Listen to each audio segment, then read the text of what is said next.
I was born in the southern part of Iran, a city called Abadan, born in a Muslim family, Shiite Muslim family. My grandfather was a Muslim leader, and he had 19 children, and out of 19 children, he had 84 grandchildren. And obviously, he had to choose one to carry the spiritual pattern of the life and the teachings for the next generation.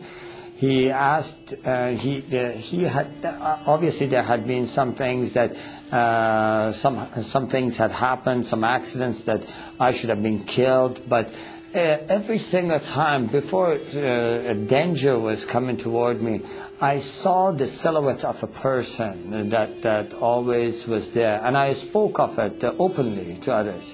And my grandfather took that sign, obviously, that there is the spiritual leaders of Islam are looking over this boy, and they are protecting him. So he gave me very close attentions, and he taught me all the things I knew about Islam. I joined Hezbollah. I was in that army for about 3 years. I was studying Quran extensively then. My grandfather actually sowed this seed in my heart that I should share Islam with the poor, misled Christians, that have gone astray, and obviously remind and be a spiritual leader to our family outside Iran. I traveled to Malaysia, where I was caught with 30 illegal passports, put in prison, and so I started teaching Islam in the jail and telling everybody what they must do, what are their duties toward Allah. And so I did this routine every day. I prayed obviously 5 times a day.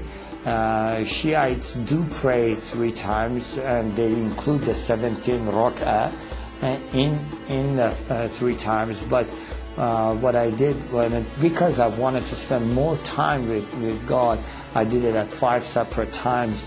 And then in the end of the evening, I would pray extra prayers. I would have a habit of reading through the Quran cover to cover once every 10 days. And I had gained the spiritual powers out of Islam. In Quran, they have the Jannah and the spiritual beings. And so speaking to them is not forbidden. In fact, there are stories of talking to them that Prophet Muhammad did. So I had been able to connect to that spiritual realm and been able to acquire powers out of that.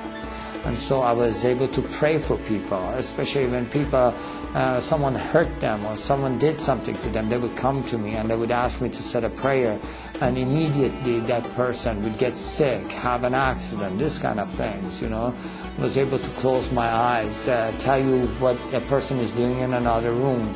And so this had made me more power hungry, and I wanted to gain more power. So I would spend and meditate more in the Quran.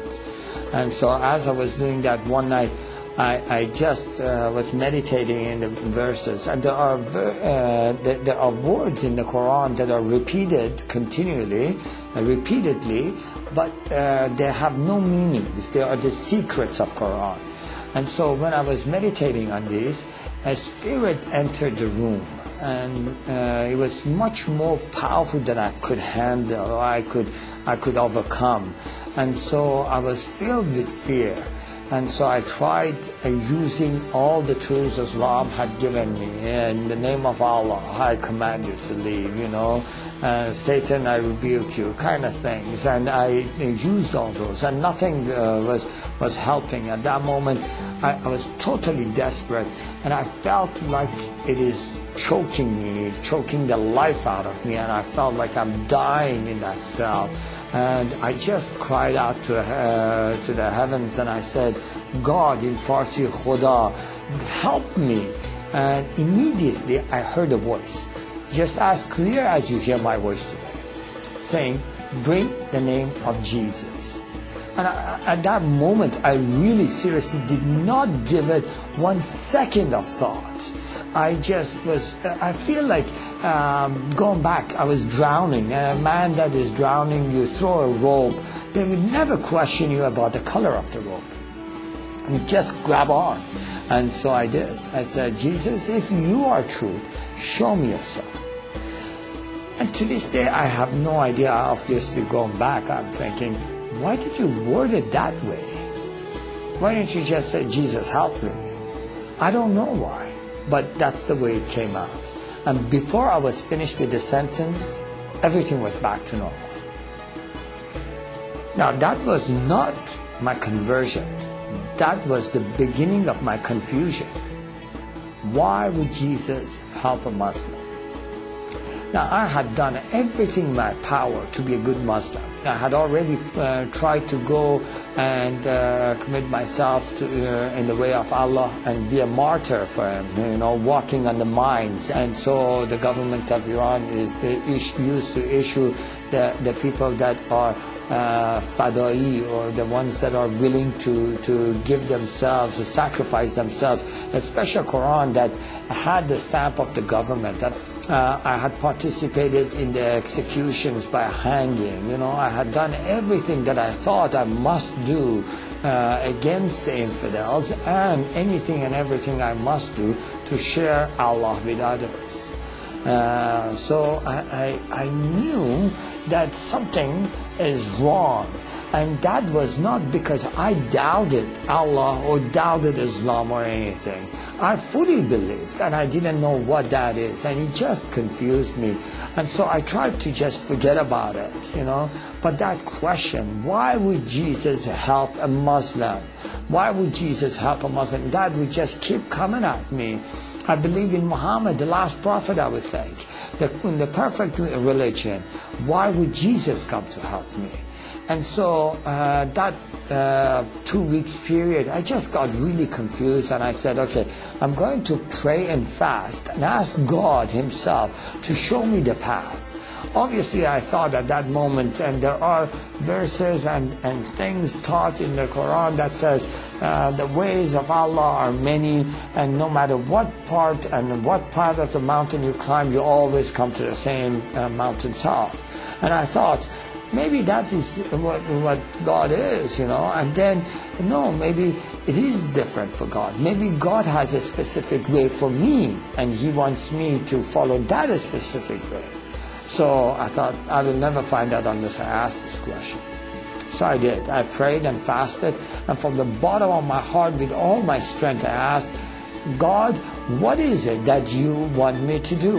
What way is it that you want me to follow?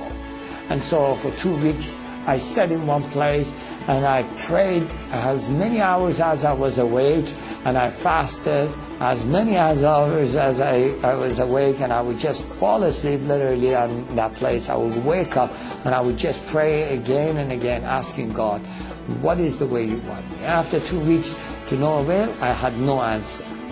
And I really got frustrated. I just thought, forget it, what is this? I have no chance of finding out what He wants. I don't even know if God exists. And I have wasted all my life. I have been afraid all my life, trying to do everything that would please Allah. And now He confuses me. If Allah is all great and He sees the heart, He knew in my heart I love Him. And what matters if I call Him whatever name I call Him? He knows in my heart I love Him. And if it does matter to Him, I ask Him. For 2 weeks I sat, prayed, and nothing happens. So, you know what? I'm going to go do my own thing. I'm going to go walk my own path. I'm going to do what pleases me. Obviously, at that very moment, I felt the power of God filled the room. Now, in Islam, the greatest sin you can commit, and you can never be forgiven for that, is doubting God Himself, doubting His teachings, doubting His prophet. And I had done that. And in Islam, they teach you that Allah never visits, God never visits human beings. I feel, and I know against Islam I have committed the greatest sin that can never be forgiven. God's presence is in the room. and I'm confronted immediately with His holiness. All this is happening simultaneously, and I'm confronted with His holiness, which puts